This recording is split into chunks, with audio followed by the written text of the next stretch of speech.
Mrs. qabel naddu għal iktar telefonati. Nitlobkom titolbu għal diversi persuni rigward saħħithom u għal persuna li fil-futur qarib trid tieħu deċiżjoni importanti ħafna li tirrigwarda l-futur tagħha. SMS oħra lanqas biss timmaġinaw ma jirnexxielkom kemm nixtieq li jien ukoll bħal Ela tat-testimonjanza li qrajna. Ġesu jfejjaqni wkoll imma dan żgur li mhux se jiġri għax fidi m'għandi xejn. SMS oħra, tama għal min jemmen, jiena emmint u l-mulej għamel miegħi ħwejjeġ kbar. Natalie. Nixtieq li titolbu għal marti u binti għax għandhom spiritu ħażin, ħalli l-Madonna tgħinhom jersqu għand saċerdot. Jiena semmih ta' Radju Marija. Nitlobkom itolbu għalija għax imdejqa ħafna, ma nafx kif nista' nemmen. U oħra bl-Ingliż, in real life anyone can take away anything from us, dignity, health, wealth, life itself. But no one can take away what is deeply carved in our heart.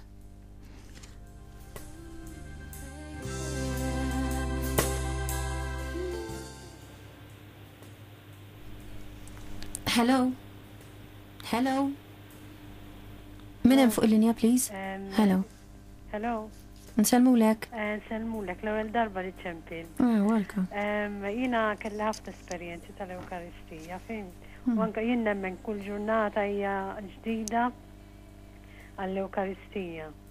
Jien kelli lajt ħafna grazzi mill-Ewkaristija ġifieri.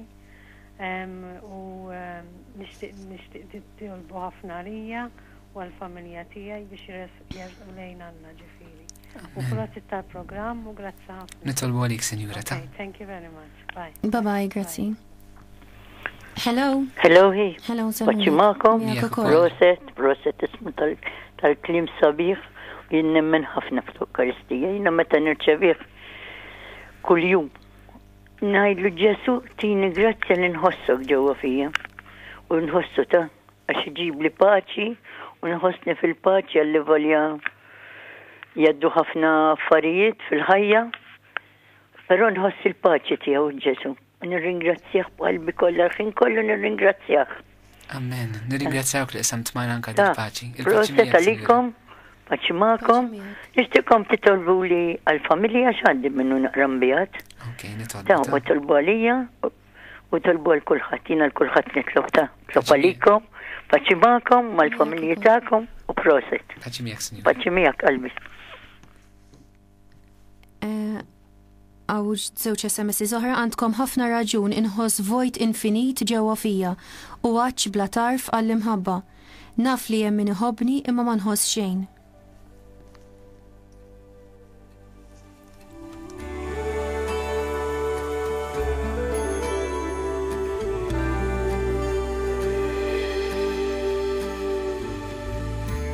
One day with you is worth 1,000.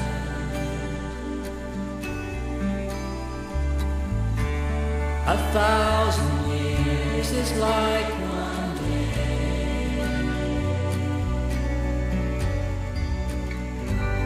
I'd rather spend one day with you. Dispjaċina ma stanix nkompli nħdu aktar telefonati għaliex il-ħin qed jafas anke aktar SMS, però ħanitolbu għalikom il-kol kemm intom issa f'dal ħin. Għalhekk inħeġġitkom sabiex qabel ma nitolbu tagħmlu dan l-eżerċizzju żgħir illejla. Nixtieqkom illi fl-ispirtu tagħkom, hekk fil-moħħ u fil-qalb tagħkom, timmaġinaw il-Ġesu fl-Ewkaristija, hekk tmorru fl-ispirtu fil-preżenza tiegħu fl-Ewkaristija. Fejn normalment intom tmorru tadurawh, tirċevuh. U emnu fil-preżenza tiegħu li qedem għalikom.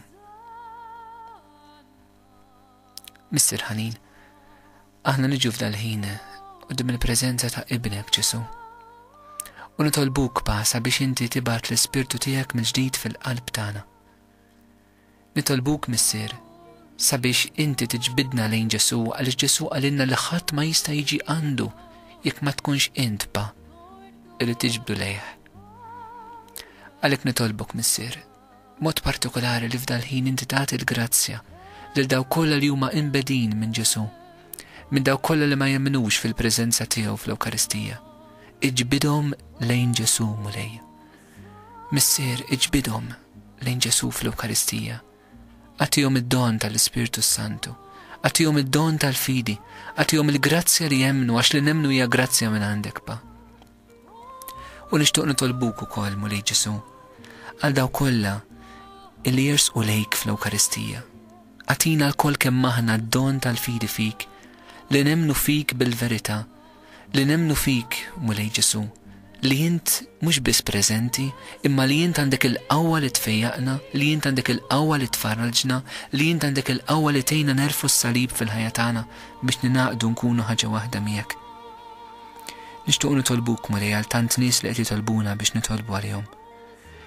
Nitolbuk sabiex tbierek mulej Ġesu dik l-om li għandha breast cancer mulej sabiex inti tagħtiha il-fejqan mulej minn dal-cancer.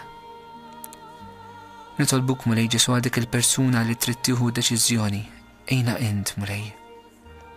Nitolbuk mulej b'mod speċjali għal dawk li ma jersqux lejk fit-qarbin imma jattendu għal qudies. Tihom il-grazzja mulej Ġesu illi jduqu t-tjubija tiegħek. Neħi kull skrupli mulej, fejjaq minn kull skrupli mulej fejjetlu daw l-affarijiet. Nitolbok sabiex anka tieqaf mal-anzjani li jgħixu waħedhom, ħatkun il-preżenza tiegħek fl-Ewkaristija l-faraġġ tagħhom mulej Ġesu. Nitolbok mulej għal daw kollha li qed ibatu mid-dwejja mid-depressions mulej. Nitolbok sabiex il-preżenza tiegħek fl-Ewkaristija tkun il-faraġġ tagħhom. Għamel li jħossuhom tant maħbubin minn għandek mulej li l-mħabba tiegħek tfejjaq lilhom. Nitolbuk mulej Ġesu għal dawk li jħossu vojt kbir fil-ħajja tagħhom. Nitolbuk sabiex inti tannaqhom miegħek li inti timla dak il-vojt bil-grazzja tiegħek mulej Ġesu, mhux speċjali l-ewwel darba li jersqu lejk biex jitqarbnu. Nitolbuk mulej għal dawk kollha li jħossu li ma jistgħux jemmnu fik għal raġuni oħra. Nitolbuk mulej għati dan id-don tal-fidi mulej dik il-persuna partikolari li għaltinna li ma tistax tfiq għax ma temmenx.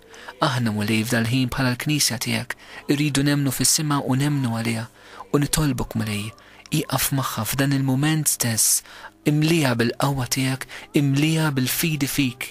Itlob għaliha int Omna Marija, daħħalha int taħt il-mant tiegħek, daħħalha int taħt l-imħabba, taħt it-tenerezza tiegħek. U nitolbok mulej mu speċjali wkoll għas-saċerdoti kollha li ta' kuljum jiċċelebraw l-Ewkaristija. Għamel iċ-ċelebrazzjoni tal-Qudiesa tkun mument ta' tiġdid fil-ħajja saċerdotali tagħhom. Għatina saċerdoti mimlijin żelu fidi fl-Ewkaristija illi jistgħu jmexxu l-komunità nisranija kollha biex temmen aktar fil-preżenza tiegħek fl-Ewkaristija. Għatina d-don tal-adorazzjoni mulej. Iftħinna beraħ il-bibien tal-knejjes tagħna biex aħna nkun nistgħu niġu nadurawk. Għanqalna mulej jiġbidna lejk biex niġu nqattaw ħin ta' spissu fit-tul f'riġlejk, ħallna ħalluk tfejjaqna, inħalluk tallimna, inħalluk tħobbna, inħalluk tatina l-imħabba biex nkunu nistunatu ħafna aktar imħabba. U nitolbuk mulej ukoll anke l-Papa illi nieda dis-sena Ewkaristika. Għamel dis-sena kif jixtieq huwa tħalli ħafna frott fil-ħajja tal-Knisja Universali u nitolbuk għall-Knisja f'Malta u għall-parroċċi tagħna ġeddidna mulej bil-preżenza tiegħek fl-Ewkaristija. Għamel l-Ewkaristija ġib il-fejqan fil-parroċċi tagħna kull darba li aħna niċċelebraw din il-preżenza ħajja u reali tiegħek. U mulej, l-Ewkaristija tfisser ringrazzjament. Għamel qalbna tkun mimlija bit-tifħir u nixu ħajja fejn infaħruk għall-glorja tiegħek li naraw ta' kuljum fl-Ewkaristija. U bekk eżis semmija wasalna fit-tmiem ta' programmi ieħor mis-sensiela Fewġa ta' Faraġġ. Fil-waqt li nirringrazzja għal darb'oħra lil Brother Hayden u lil Godwin li jħossib il-parti teknika ta' dan il-programm, nirringrazzja lilkom il-koll li ħadtu sehem ħaj permezz tal-interventi tagħkom kif ukoll nirringrazzja lil kull min segwina. Infakkarkom li repetizzjonijiet ta' dan il-programm jixxandru għada l-ħadd bejn l-4 u l-5 ta' nofsinhar, kif ukoll sbieħ l-4 fl-4 u nofs ta' filgħodu. Il-ħsieb li se nagħlaq bih illum huwa ieħor minn ta' Santu Wistin. Qabel ma tirċievi lil Ġesu ostja, għandek tneħħi minn qalbek dawk il-ġibdiet u l-pjaċiri li inti taf li ma jogħġbuhx. Min jixtieq jitqarben ta' spiss irid ibattal il-qalbu mill-ħwejjeġ ta' din id-dinja.